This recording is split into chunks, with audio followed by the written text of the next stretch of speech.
I'm Jessica Chestnut, Senior Online Product Specialist with Oxford University Press.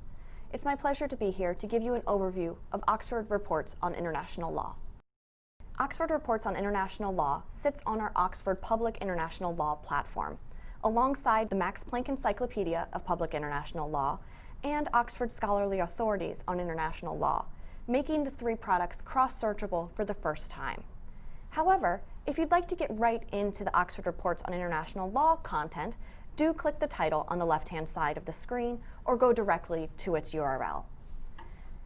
From here, you have a number of options to get into the content, which includes case reports from international law courts, domestic courts, and ad hoc tribunals.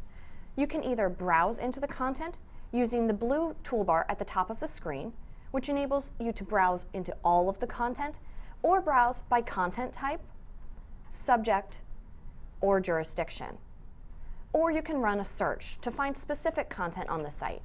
We have both a quick search available at the top of every screen, as well as a nuanced advanced search that's linked beneath the quick search bar. Do note that you can also check this box to search across all of the Oxford Public International Law content. Before I leave the homepage, however, I'd like to show you the bottom, which will include updates on recent site news as well as updates to the site itself. We do add new content to this site daily, so you can feel confident that you always have access to the most up-to-date and current international case law. Let's run a quick search at the top of the screen to quickly get into the content. I'm going to run a quick search here for pollution. Your search results will appear in a standard fashion no matter what type of search you run. Your search term will be at the top. You can eliminate it if you'd like to broaden your search or clear all to start anew. If you have too many results, however, and want to be more specific in your searching, simply apply some of these filters you see on the left-hand side. First of all, you have a module filter. Now, we've already narrowed our search to only the content on Oxford Reports on International Law, so that's all that appears here.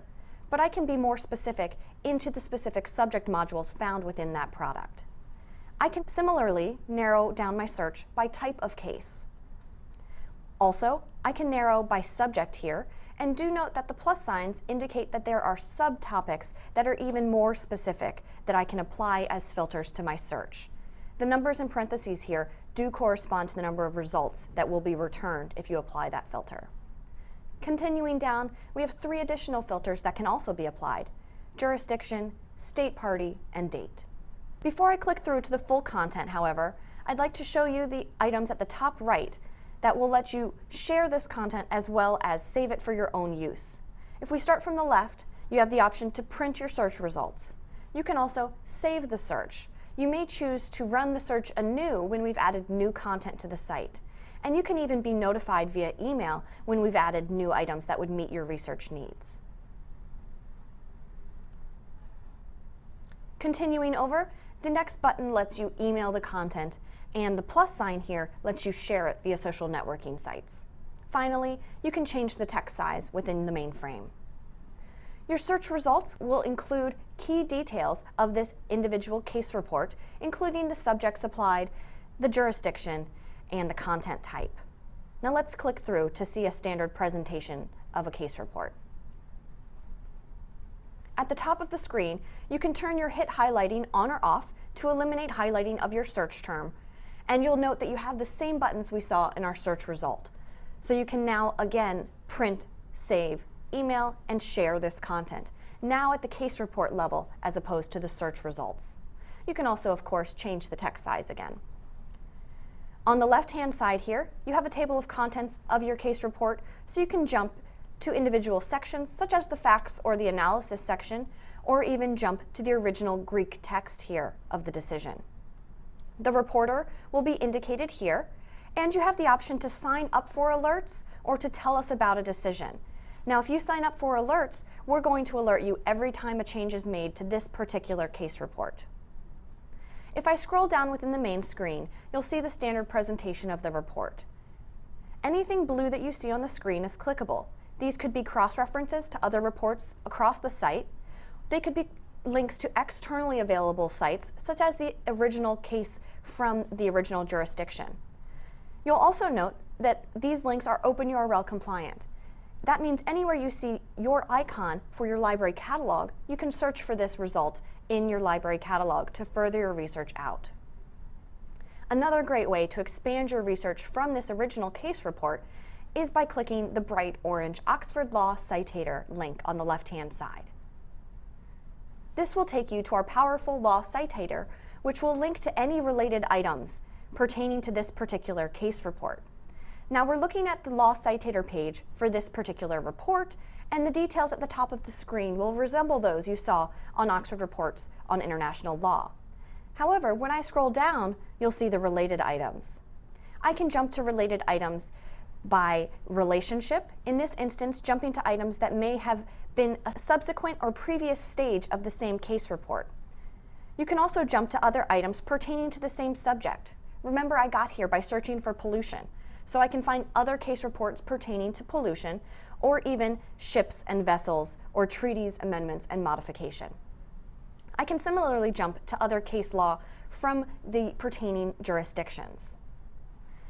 Jumping back to our original case report on Oxford Reports on International Law, I'd like to show you how you can run an advanced search if you have a particular sophisticated research need. Remember, the advanced search is linked beneath the quick search bar atop every page. And from here, you can be very particular about where your search term appears, specifying that it appear within the full text, the OUP reference, the citation, a party name, or the date. You can add as many search terms as you'd like and specify the relationship between them.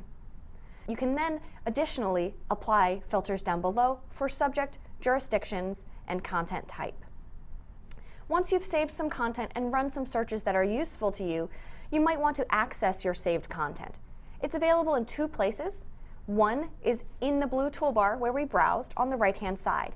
My Content and My Searches will give you both your saved items as well as recently viewed, in case you didn't think to save something but still want to revisit it. If you want to find all of your saved content together, however, go up to the top of the screen next to your name and log into My Work.